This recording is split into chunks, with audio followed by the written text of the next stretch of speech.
ဒုတိယကမ္ဘာစစ်ရဲ့အငယ်ဆုံးစစ်သားတို့ရဲ့လက်တွေ့ဇက်လန်းကိုအခြေခံထားတဲ့ Soldier Boy ဆိုတဲ့ရုပ်ရှင်ကိုပြောပြသွားမှာဖြစ်ပါတယ်။ရုပ်ရှင်ကတော့ရုရှားနိုင်ငံမှာစတင်ခဲ့တာပါ။မိသားစုဝင်၃ဦးဟာမြေကမ်းဘေးမှာထိုင်ပြီးအချိန်ကောင်းကိုကုံလွန်နေကြပါတယ်။အငယ်ဆုံးသားစာချီကသူ့အမေနဲ့သူ့အကိုကိုသူဟာတစ်ပင်ထိပ်ပေါ်တက်နိုင်တယ်လို့ဂုဏ်ယူနေချိန်မှာပဲရုတ်တရက်ဂျာမန်တိုက်လေယာဉ်တွေမိုးပေါ်ကနေဖြစ်ပြန်လာခဲ့ပါတယ်။အမေကကလေးတွေကိုခြုံပုတ်ထဲမှာအမြန်ပုံးခိုခိုင်းခဲ့ပြီးမြဲ6နှစ်အရွယ်စာချီကတော့သူမကြောက်ဘူးလို့ဆိုရင်၄ခွက်နဲ့လေယာဉ်ကိုပစ်လိုက်ပါတယ်။အန်အားတင်သွားစေခဲ့တာကလေရင်ကိုထိမှန်ပြီးပောက်ကွဲအောင်တောင်လုပ်နိုင်ခဲ့ပါတယ်။ဒါပေမဲ့သူ့ပတ်ဝန်းကျင်ကိုလှည့်ကြည့်တဲ့အခါသူ့မိသားစုတွေပျောက်ကွယ်သွားတာကိုတွေ့ရပါတယ်။စာကြီးဟာအိမ်မက်ဆိုးကနေလက်နိုးပြီးအမေကိုအော်ခေါ်လိုက်ပါတယ်။အဲ့ချိန်သာပဲတယောက်ယောက်ကတကားကိုခောက်တမ်းမိလာပါတယ်။သူ့အမေပဲထင်ပြီးပြေးသွားပြီးမြဲအိမ်နီးစင်းအမျိုးသမီးတို့ထိတ်လန့်တကြားဝင်ရောက်လာပါတယ်။သူ့အမေနဲ့သူ့အကိုတို့တေဆုံးသွားပြီလို့ပြောပြပါတယ်။စာကြီးဟာသူမပြောနေတာကိုနားမလည်နိုင်ပဲသူ့အမေကိုစောင့်ဖို့အိမ်မှာပဲဆက်နေချင်နေပါတယ်။အမျိုးသမီးကဂျာမန်တွေတိုက်ခိုက်နေပြီဖြစ်ကြောင်းသူ့ထွက်ပြေးတဲ့ကြောင်းပြောပါတယ်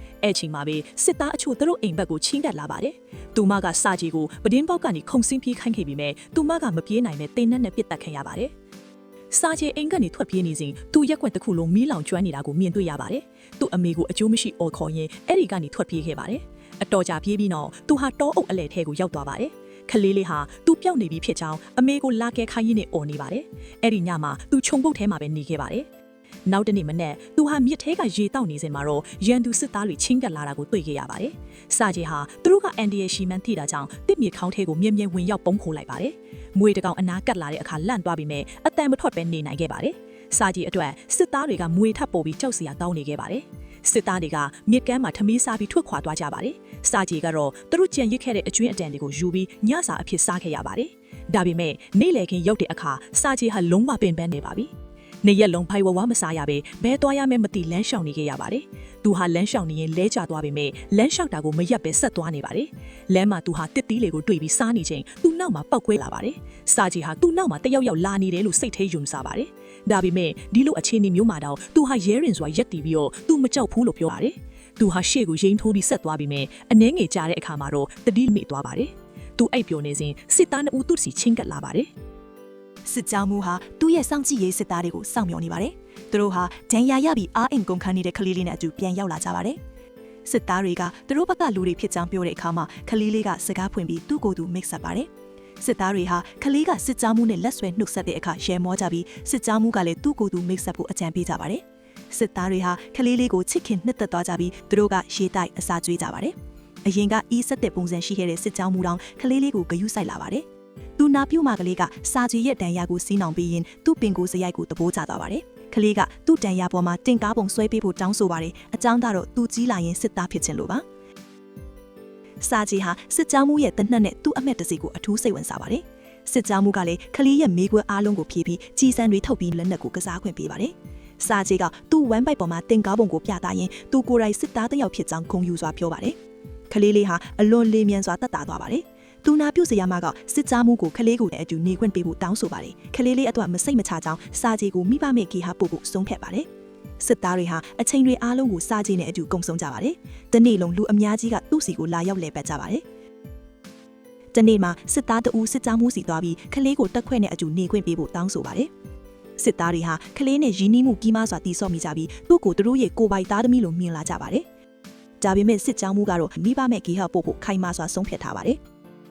နောက်တနေ့မှာရန်သူတွေတိုက်ခိုက်လာပြီးစစ်သားများစွာတန်ရာရကြပါတယ်။ရင်တစည်းကစာကြီးကိုမိဘမဲ့ဂီဟာပို့ဖို့လာတဲ့အခါစစ်ကြောင်းမိုးကကလေးကိုတစ်တာလက်နက်ကိုလက်ဆောင်အဖြစ်ပေးပါတယ်။ကလေးကလည်းစစ်ကြောင်းမိုးကိုပွေ့ဖက်ရင်စိုးရိမ်နေကြောင်းပြောပါတယ်။စစ်ကြောင်းမိုးဟာသူ့ပွေ့ဖက်မှုတွေမှာနှစ်သူ့ဆုံးဖြတ်ချက်ကိုပြောင်းလဲလိုက်ပါတယ်။သူကစာကြီးကိုသူ့သားအဖြစ်စစ်သားတွေနဲ့အတူနေခွင့်ပေးမယ်လို့ပြောပါတယ်။အဲ့ဒီညမှာစစ်သားတွေဟာကလေးလေးအတွက်စစ်သားဝတ်စုံငယ်လေးတွေရှာဖွေပေးကြပါတယ်။စာကြီးနဲ့အတူနေရဖို့သူတို့ဟာဝမ်းမြောက်ဝမ်းသာဖြစ်နေကြပါတယ်။စစ်ကြောင်းမိုးကစာကြီးကိုနိုးပြီးဝတ်စုံတွေပေးပါတယ်။သူဝစ်စင်ပြီးပြေးလွှာကြီးတဲ့အခါစစ်သားတယောက်လူဖြစ်နေပါတယ်။ကျန်တဲ့လူတွေကလည်းသူ့ကိုစစ်သားကလေးလို့ခေါ်ပေါ်ကြတော့ပါတယ်။ကလေးဟာပတ်ဝန်းကျင်မှာပြေးလွှာနေစဉ်ဂျာမန်တွေကတက်ခွက်ကိုလေရင်တိုက်ခိုက်မှုစတင်လိုက်ပါတယ်။စစ်သားတွေကကလေးကိုလင်းမြန်းစွာဘေးကန်းရရခေါ်ဆောင်သွားပြီးကျန်တဲ့လူတွေကတိုက်ခိုက်ကြပါတယ်။ဒဏ်ရာရစစ်သားတွေအရေးအသွက်ကမြဲမြန်းဆဆတိုးပွားလာပါတယ်။စာကြီးဟာရေငတ်နေတဲ့စစ်သားတွေစီရေယူသွားပါတယ်။သူတို့တွေကတအူးကမျက်လုံးပေါ်ပတ်တီစီးထားတဲ့အတွက်မိသားစုကပို့ပေးတဲ့စာကိုဖတ်ပြပေးဖို့တောင်းဆိုပါတယ်။ကလေးလေးကကူညီခြင်းပေးမဲ့စာမဖတ်တတ်သေးပါဘူး။သူဟာစာကိုယူပြီးအဲ့ဒီစာမှာရေးထားတာတွေကိုလုတ်ကြံဖန်တီးဖတ်ပြပါတယ်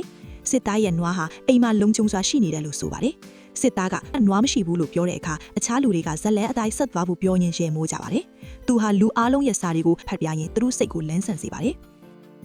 နောက်ပိုင်းမှာစာကျဲကစစ်ကြောင်းမှုကိုသူဟာတက်ဖွဲ့ရဲ့စနစ်တကျဖွဲ့စည်းတဲ့ယာရိုးရှိကြောင်းပြောပြပြီးအဲ့ဒီလိုနဲ့သူ့ကိုယ်သူမိတ်ဆက်ပါတော့တယ်စာကျဲကမှန်ပြောင်းတဲ့ကစားစဉ်ကောက်ရိုးစုပုံထဲကနေတစုံတယောက်ရဲ့ခြေတော့လှုပ်ရှားနေတာကိုသူမြင်တွေ့လိုက်ပါတယ်သူဟာတက်ဖွဲ့စီပြေးပြန်ရောက်ပြီးသူ့ရှာဖွေတွေ့ရှိမှုအကြောင်းစစ်သားတွေကိုပြောပြပါတယ်ကောက်ရိုးစုပုံနားရောက်တဲ့အခါအောက်မှာဂျာမန်ထောက်လိုင်းရဲနှစ်ဦးဖုံးပုံနေတာကိုသတိပြုကြပါတယ်ထောက်လိုင်းရဲတွေကိုဖမ်းဆီးပြီးကလေးရဲ့ထက်မြက်မှုကိုချီးမြှောင်းဂုဏ်ပြုကြပါတယ်အဲ့ဒီညမှာစုတရားဝင်မွေးစားခြင်းစရွက်စာတမ်းတွေကိုပြသပါတယ်စစ်ကြောင်းမှုကတော့တရားဝင်အရာကလေးရဲ့ဖခင်ဖြစ်လာပါပြီတက်စခန်းကိုဂျာမန်တွေထပ်မံတိုက်ခိုက်ပြန်ပါတယ်ဒီတစ်ချိန်မှာစာကြီးဟာသူ့စွမ်းသမျှစစ်သားတွေကိုကူညီပါတယ်ရှေ့တန်းကစစ်သားတွေစီခဲရဲမီးကြောက်တွေပို့ဆောင်ပေးပြီးမြဲအဲ့ဒီစစ်သားတွေကအန်ဒီရဲ့များလွန်အတော့သူ့ကိုကိုတောင်ထဲပြန်သွားဖို့အမိန့်ပေးကြပါတယ်ကိုတောင်ထဲရောက်တဲ့အခါစစ်ကြောင်းမှုနဲ့အခြားသူတွေစိတ်ပူနေတာကိုတွေ့ရပါတယ်တယ်လီဖုန်းလိုင်းပျောက်တောက်သွားတဲ့အတွက်ဗိုလ်မှူးကြီးနဲ့ဆက်သွယ်ခွင့်ပြတ်သွားပါပြီ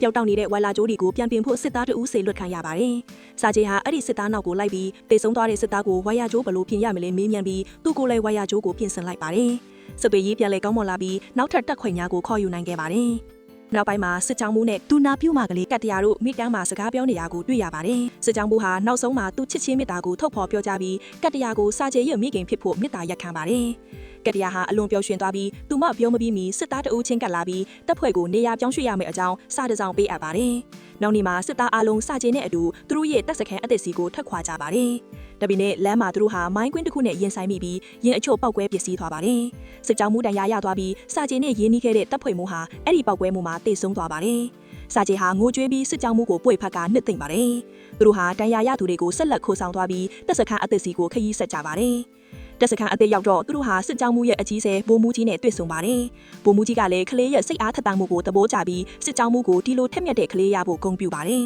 ။နောက်နေ့မှာသူတို့တပ်ဖွဲ့ဟာဂုံယူအလံတချီမြင့်ခံရပြီးကလေးလေးလည်းအလားတူဂုံယူခံရပါတယ်။တညမှာသူတို့တက်စခန်းကိုပြင်းထန်စွာတိုက်ခိုက်ခံရပြီးစစ်ကြောင်းမှုဟာအပြစ်အစီတွေအောက်မှာပိတ်မိနေပါတယ်။စာကြီးဟာသူ့ဖခင်ကိုငိုကြွေးပြီးကဲတင်ဖို့ကြိုးစားပါတယ်။သူဟာအခြားစစ်သားတွေကိုခေါ်ပြီးနောက်ဆုံးမှာစစ်ကြောင်းမှုကိုကဲတင်နိုင်ခဲ့ကြပါတယ်။နောက်နေ့မှာစာကြီးဟာတန်ရာရနေတဲ့စစ်ကြောင်းမှုကိုချင်းကပ်လာပါတယ်။စစ်ကြောင်းမှုကိုကဲတင်ဖို့ကြိုးစားရင်းသူ့လက်တွေလည်းတန်ရာရသွားပါတယ်။ကလေးဟာယခုတော့အဖွဲ့ရဲ့ခွဲခြားလို့မရတဲ့အပိုင်းတစ်ပိုင်းဖြစ်လာပါသည်။စစ်ပွဲတွေမှာသူ့လွဲလို့မိသားစုမရှိတော့တဲ့အတွက်သူတို့ပဲသွားအတူတကွရွေ့ရွှားနေထိုင်ကြပါတော့တယ်။ရုပ်ရှင်ကချီတက်တပ်ဖွဲ့ဟာအခြားတပ်စခန်းတစ်ခုစီကိုရွေ့ရွှားသွားပုံနဲ့ပြီးဆုံးသွားပါတယ်။သူဟာယခုအချိန်မှာကမ္ဘာအငယ်ဆုံးစစ်သားအဖြစ်တည်များနေပြီးသူ့ရဲ့ဒန်ဒီရီလိုဇလန်းကယခုတော့ကမ္ဘာတစ်ဝိုင်းလုံးပြန့်နှံ့နေပါပြီ။